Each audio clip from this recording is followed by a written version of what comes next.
And now we will have Emily Wu Truong share what she does with her organization community. She's the chair of the Asian Coalition working with the Empowerment and Advocacy Division of the LA County Department of Mental Health. Can I so actually go ahead. Yeah, I used to volunteer with DMH as the chair of the Asian Coalition, but that's actually the department of the DMH used to be able to fund the client coalitions, and Pammy Naba can tell you more about that. But it's been several years since since I've been involved in the client coalition. So that bio you were reading was actually outdated. Yeah. I apologize. I'm sorry. Yeah, no worries. It's fine. I guess I can introduce myself then. I used to be a volunteer for DMH for a long time. I got involved with the Asian Coalition. I was just so thrilled when I had discovered that the group had even existed, a group of peers living with mental illness that are, advocating for themselves and working together and meeting together. And so I was just so excited because with the stigma being so strong in our Asian communities, I was just so relieved to find others who experienced similar things and that I was not alone. And so DMH, I got so excited, literally DMH, the headquarters of DMH in Koreatown, used to be my second home. I live all the way in Arcadia, so having to drive all the way over there, for volunteer, experience was, just, it got wearisome over time. I mean, I was really excited. I had the opportunity to work with awesome peers because DMH used to give us funding to put on yearly events at the California Endowment. And it was like the first time I got involved with their conference. It was they were like, they needed a MC, so I'm like, oh, can I try? And they're like, oh yeah, sure. We don't really like speaking, public speaking, so go ahead, have the mic. So that year, Clayton Chow was our keynote speaker, and then the third. By the time we had our third conference, I remember Pammy Naba was also part of our part of my committee to help me get this conference off the ground, because DMH even threatened me. He's like, if you don't get this organized soon, we'll have to pull this from you. I'm like, I have to get this done. So but it was a wonderful experience. Even Connie Chung-jo, I'm glad to see you here. She was one of my panel speakers. And, I formatted it so that, we had a different array of panels of speakers be part of this conference, from peers, from family members, to advocates. One lady who worked for the ACLU, and Connie was on the panel for people working professionally and in trying to advocate for mental health. I think one of the DMH commissioners, mental health commissioners. What's his name, Connie? What was his name who was on the panel with you? I want to say Lawrence. Was it Lawrence? Lawrence Liu, Larry Liu. Yes, Larry. Is he still Larry around? Liu. I haven't talked to him in a few years, but yeah. Okay. Commissioner. Yeah, Louis, is he still around? He's not as a commissioner, no. Oh, when did he leave? I would have to say several years ago. It's been a while, yeah. Okay.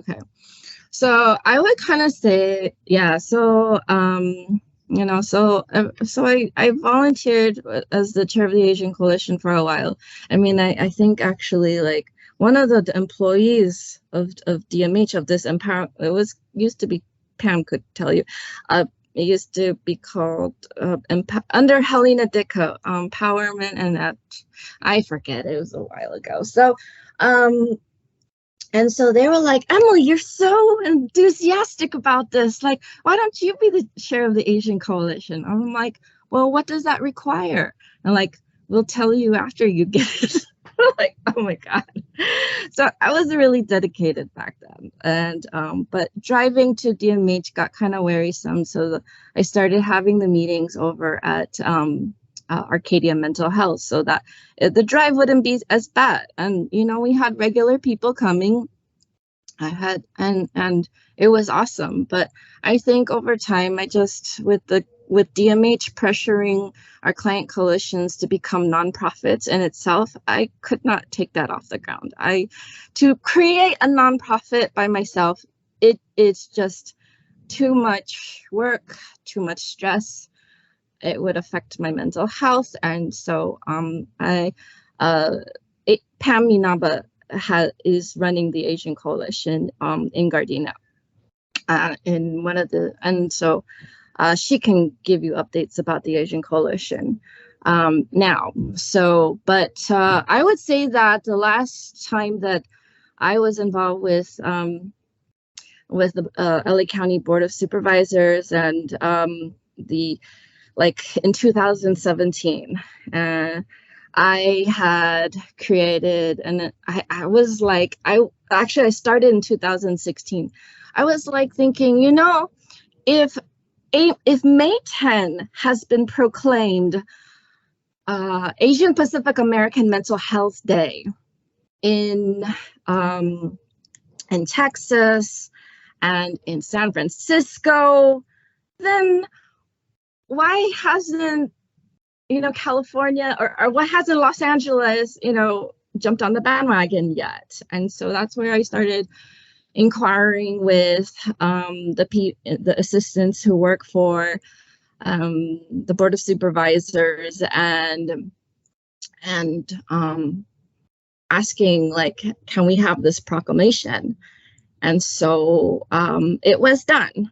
We had on May 9th, 2017, we had this big event at the Board of Supervisors. Hilda Solis was the main one who signed off on it with Janice. What's her last name again? Han. Okay, yes. Yes, okay. And so I was just so excited, and, you know, on that day, like, it was a magical day, because it's like they gave me a commendation, and I felt like it was my birthday, and I organized everyone to be there. Leo was there, you know, with his green hair, his lime green hair. You know, even Lawrence Liu was there. It was so many, even and people from APCON as well. Now that has a different name. Mariko was there, Herb Hatanaka was there. We have Murtala and the previous API USCC rep that preceded Luis, Nilofer, Tayyib. We had a really big group. If you were to look up my name, Nami, if you just Google Nami Emily Wu Truong, around the third or the fourth Google post will be a blog that I wrote for NAMI National. And there's a picture of me surrounded in the middle with facing Hilda Solis. And, you know, all of my, everyone who's celebrating this day with me, including Pam. And so everyone who was with me in this journey, it was really awesome. I mean, because, I mean, a part of the initial my personal story, because I've only been talking about, you know, the work I've been, my connection with DMH in the past. Part of my story is that when I started advocating for mental health in 2013, I went back to my high school and I was asking them, what services are you providing for the students if they're not able to turn to their parents, and they don't feel like there's anyone there for them? Like, what resources do you provide for them? And so, but at the same time, when I visited my high school, it was 2 separate times. I was misunderstood both times. And I had shared with my previous peer counseling teacher and psychology teacher that, like, I was diagnosed with a mental illness, and they misunderstood me later, and I was told that a post of my face was created at the school saying this woman is not welcome here. That was one of the most hurtful things that anyone could ever face.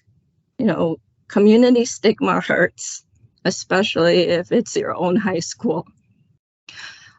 My brother-in-law is in law enforcement, and he was the one who discovered the post at the school. And my sister was the one who communicated to me that it was that he saw it, and that when he went to the school, they said, "Did you see the crazy lady?" And they were referring to me. But even as hurtful as this experience was to hear, it actually made me a stronger mental health advocate, because it made me want to push and like, in a way, like, clear my name. Like, you know, like, there is like a spectrum with mental illness, right? Like, just as there is with autism. And I just happen to be very high functioning. And so, you know, like, so I tried to get involved with as many organizations as I could to kind of show, like, hey, look, I'm a legitimate person. Like, I'm volunteering with NAMI. I became a board member for them for several years, and now I'm their chair of peer programs. I run their connection support groups and peer-to-peer classes, and I have a small peer team that I run. And we actually all happen to be Asian. But you know, I've got also, over the years, I've gotten lots of speaking engagements, and I'm probably accumulating to over 130 of them. And then in 2015, I got the Woman of the Year award from Senator Ed Hernandez. I was invited by Congresswoman Grace Napolitano to be one of her guest speakers. I've been invited to speak at other conferences out of state, like in Tennessee and in Oregon, you know. So and part of this, I think, that also helped was I sent Luis a link of one of the videos that I had done with DMH. It was a collaboration that DMH had with CalMesa, and so there was some funding that they could do to make videos, and they had selected Margaret Cho, and they selected me. And these videos were done in 2014. And so when they completed the video, you can just look up my name, Emily Wu Truong, Each Mind Matters, and you'll find the video that they made sharing my story. And I was just I felt so validated, because all my life like, I'm the youngest of three. I come from a Taiwanese American family. My parents were born in Taiwan. I was born here.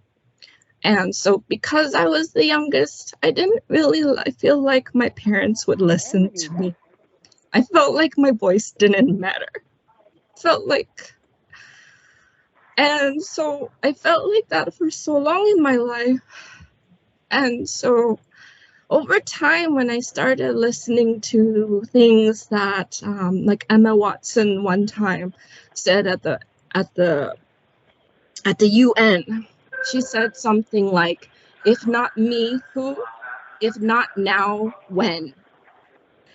And that helped me, that motivated me to start speaking out and sharing my story. Can somebody mute themselves because I hear some background noise? Yeah.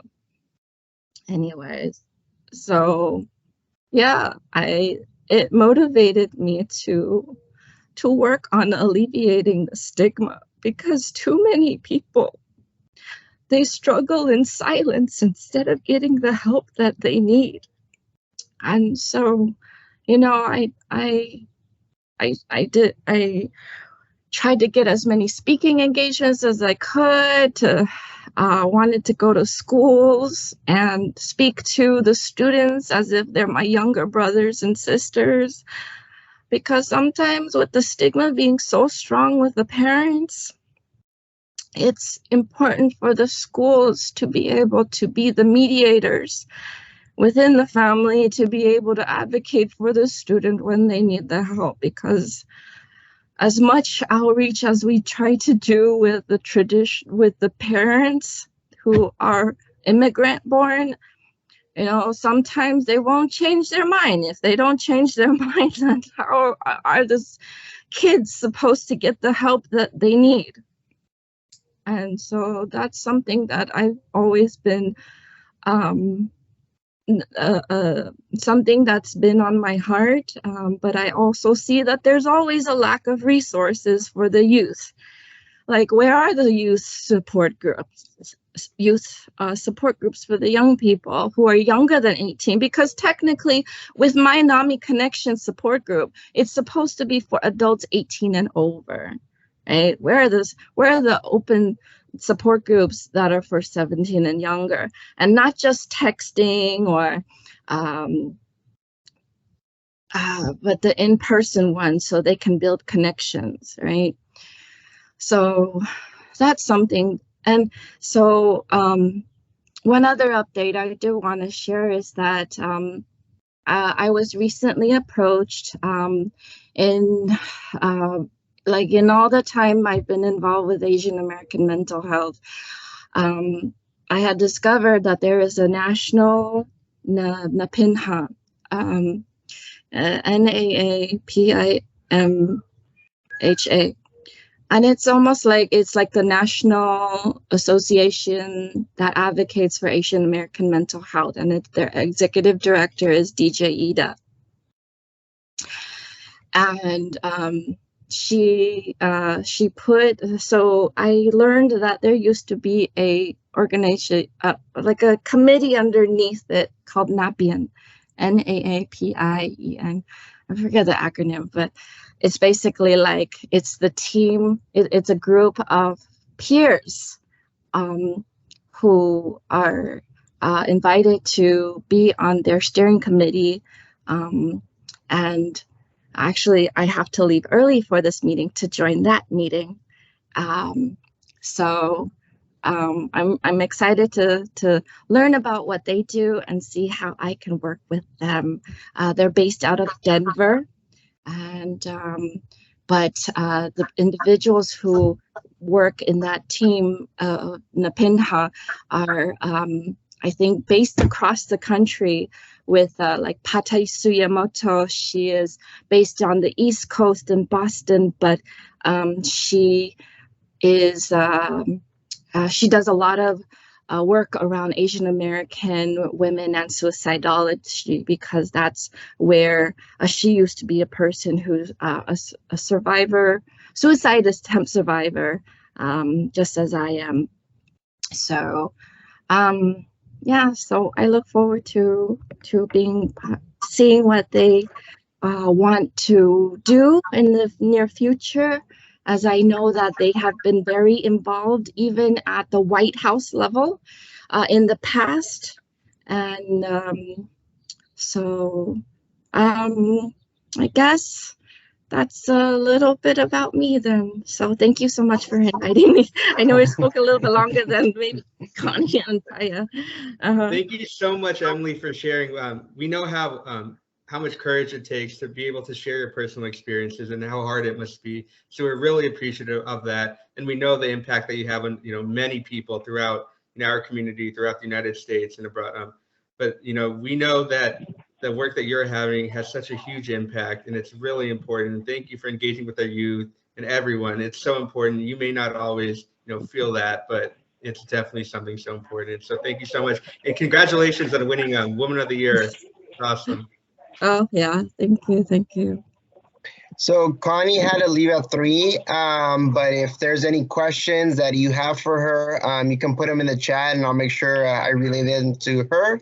But other than that, Kishan, if you want to go ahead, or I don't know if there's questions for our panelists who shared such inspiring stories, now would be, we have maybe 5-10 minutes for any question. Thank you, Dr. Guzan. Yeah, we have about 5 minutes for questions. So if anyone would like to ask a question to one of our panelists, please go ahead and raise your hand or just speak up. Yeah, any questions or even any comments for our guest speakers today?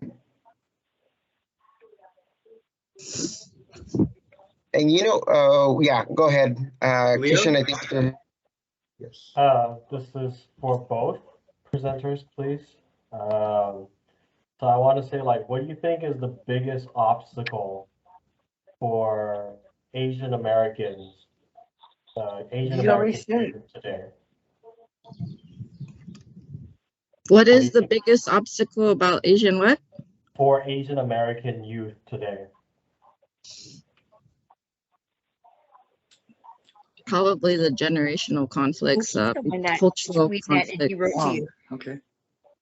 Leo. Yeah.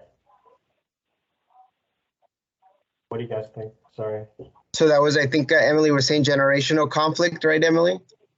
Yeah, the cultural generational conflicts, especially let's say if the parents are, guilt trip their kids, have some toxic sort of behavior towards their kids, making them feel just worse than they are feeling. I think it's just trying to reach out to the youth so that because I whenever I hear about suicides, that's when I'm just so sad, because it's I've talked to my parents when I asked them oh, how would you feel if you knew that I tried to attempt suicide, and they just don't want to talk about it, and because they think that I'm trying to blame them, and so I think trying to find that safe space to be able to talk to a person in person, in person or virtually, just so that they can make good friends, and learn what our healthy behaviors are. Whereas because sometimes if we're surrounded by toxic behavior, then we learn it and we develop all these self stigmas and self what do you call it, negative self-talk.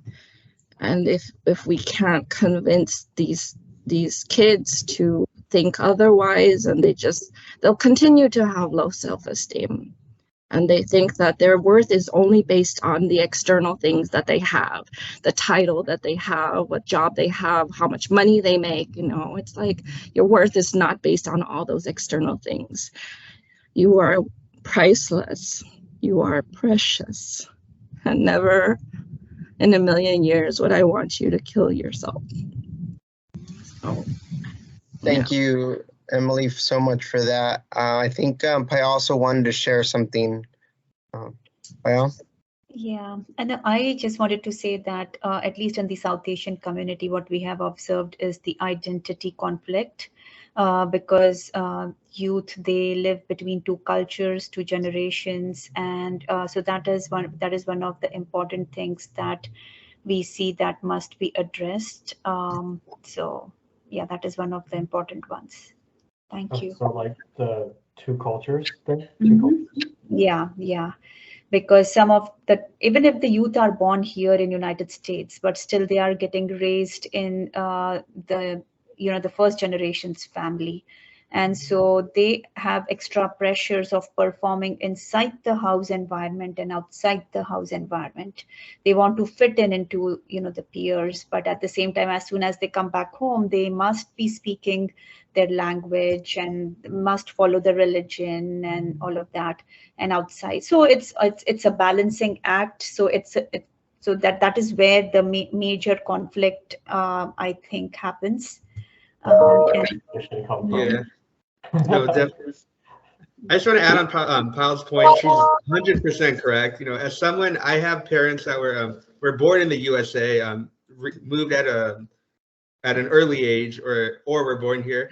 And one of the things I still notice that culture gap too, and the gap in maybe ways of thinking.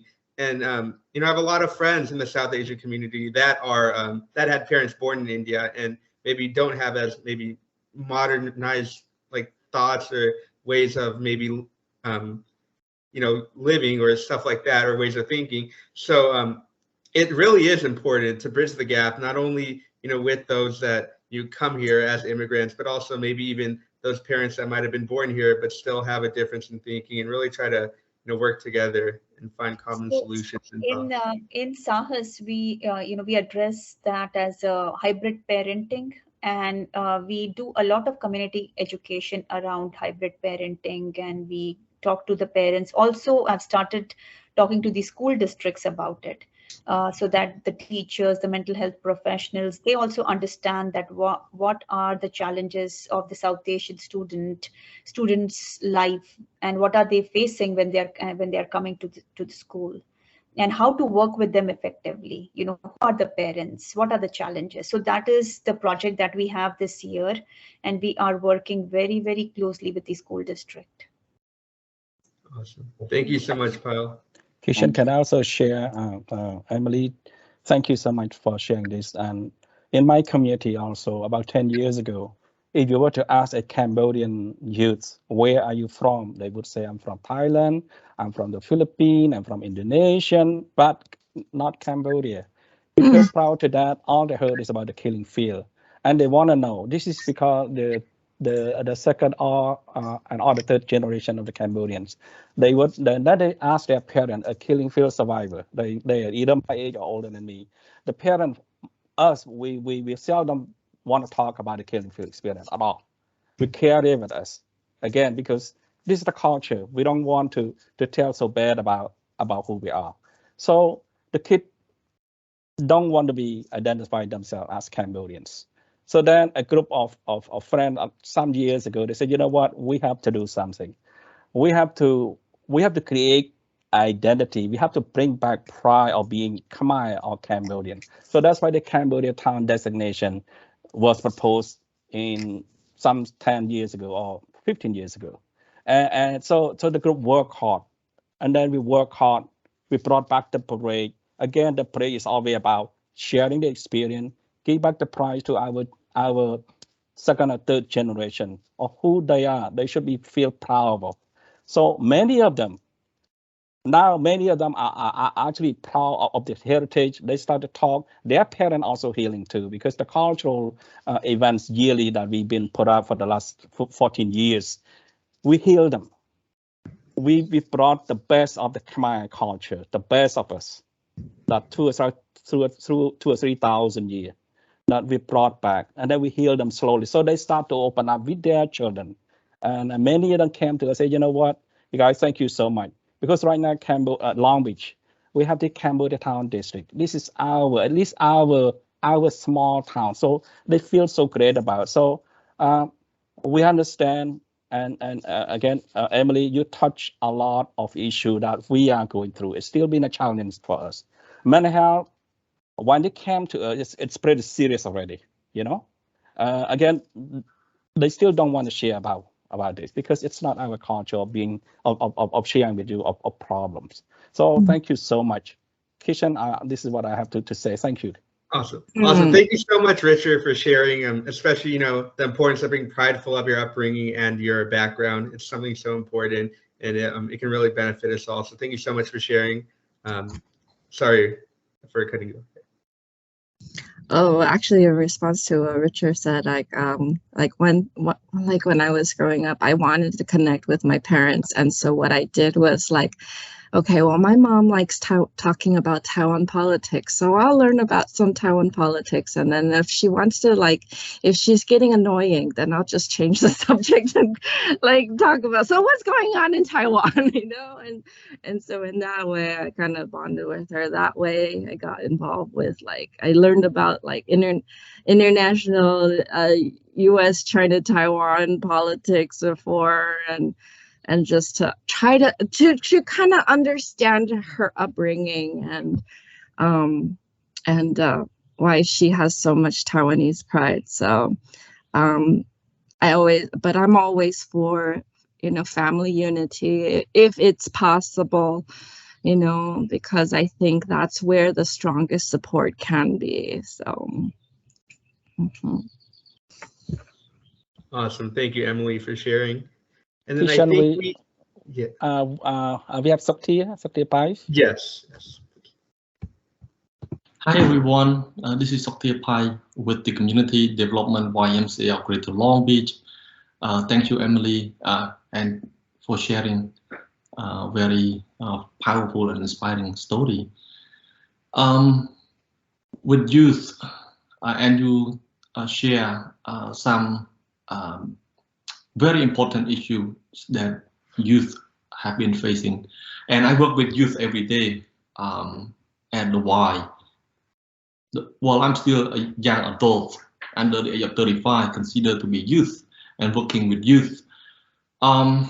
Speaking of the AAPI youth, I learned that there is a generational trauma, and to echo Richard was saying, the generational trauma could continue as long as 5 to 7 generations. And as my parents who went through the genocide, the trauma exists through me and to my children. So what can we do to break the circle of generational trauma? And each community has something that their parents went through, whether as immigrants who came 40 years ago, 30 years ago, 20 years ago. We went through different journey, different struggles. So as we work with youth, we need to address different issues that youth face differently. Even though they are among the AAPI community, but because their parents and their family went through different issues and trauma that impact them socially and emotionally. So far, we do not have equitable youth development program that address social and emotional learning, character development, and using culture and arts as a healing tools, as engagement tool, to help them break the circle of trauma, of generational trauma. We do not have enough program that involve youth to nature, that they can use nature as a healing, as a tool, effective tool to break through the generational trauma. I think we need to invest more in youth development programs And the youth development program should cover mental health services, social and emotional healing, cultural and environmental educations that give youth the leadership platform to practice leadership. Because when youth have face different issues, whether it's social and emotional health, right? The older generation would look at them as the problems while they are facing the problems. We do not look at the root cause of generational trauma that caused the problems that youth have been facing. So we need to address it by providing more resources and to develop and provide more comprehensive and equitable youth development program for them, so that we can address this collectively and holistically, without forgetting the fact that each AAPI youth and their parents went through different things. Even though we are among the AAPI community, it's still a challenge to generalize.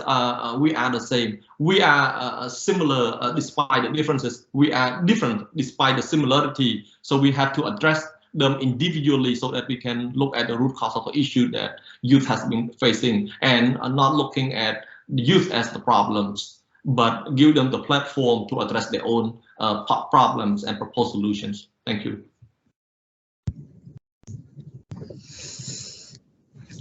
Awesome. Thank you so much, Sakya, for sharing. That's your experiences are very important, especially for all of us, in terms of learning and growing from what others in our community have experienced. So thank you so much for sharing. We appreciate that. Does anyone else have any questions for our speakers, or any comments or any thoughts? Can I read Anna's comment? Absolutely, yeah. Okay. As a youth, I was repeatedly sent to the school counselor or psychologist because I would often get caught writing suicidal poems in class. Oh my gosh, I did too. My parents did not want me to receive any mental health services because they were ashamed of my trauma. It took a long time for them to understand that in order for me to stay well, I need to continue to take care of my mental health. Wow. Thank you for sharing that, Anna. I'm glad that your poems, send us alert sign, to the school. So in order to alert your parents. So, were you eventually able to get resources or help? That didn't actually happen until I got to college. And once I was in college and no longer living in my parents' home, I did attempt suicide at one point, and that's when I ended up at the school health center or the emergency room and all of that, and I was able to start getting some services through the school. But it wasn't until it took that before they realized, oh, maybe you do need to get some help. And maybe, and I still think that it definitely takes time for, a while back, I'm a therapist, and so I see my mom and I see how depressed she was. I mean, not getting out of bed and all of these things. And I brought up, maybe we should talk about going and seeing a psychiatrist. And she was adamant. She's like, you only see a psychiatrist if you're crazy. I'm not crazy. And she just kept yelling this at me. And so even with me working in this field, they've got these deep-rooted stigmas towards mental health and how shameful that could be, that, it really is difficult to have her see or, convince them otherwise. Yeah. So Anna is also a living proof of how strong this stigma can be, because it's just like, it's hard to penetrate through that if a parent has this set mindset, and because actually confronting your mental health is like confronting the skeletons in your closet. And if you don't want to deal with it, eventually it's going to snowball. But if you know, I think that it's, if you actually process all those emotions, you can actually go down that road to recovery, of healing. And I feel like my mental health journey has helped me to learn how to love myself more. So, and yeah, I tell lots of people that it's like, this journey is about learning to love yourself. And because if you are not your own best friend, you know, and you hate yourself, then you're more likely to, you could attempt suicide, you know. And so that's why I always like try to promote self-love, and in my speaking engagements, and help the youth, you know, like find your family outside your family. And you know, your parents, like, they love you, but only the way they knew how, given how they grew up. And so that's why sometimes I think there's that cultural generational conflict, because when we're growing up in the US, you know, Western culture, it's like the way you show love is different than in Asia, you know. So yeah, but thanks so much for giving us this space to talk about these kinds of things. If anyone ever wants to join our support groups, like, we can continue these kinds of conversations virtually through Zoom every Wednesday night from 6 to 7:30. So, and I'm usually the main facilitator. So yeah. So thank you. Awesome. Thank you so much, Emily. And thank you to all the speakers here today. And we really appreciate what you're doing for our community and your thoughts and experiences. So thank you so much, and continue to do, you know, the important, excellent work that you do for our community. So we appreciate that so much. Thank you. Thank you.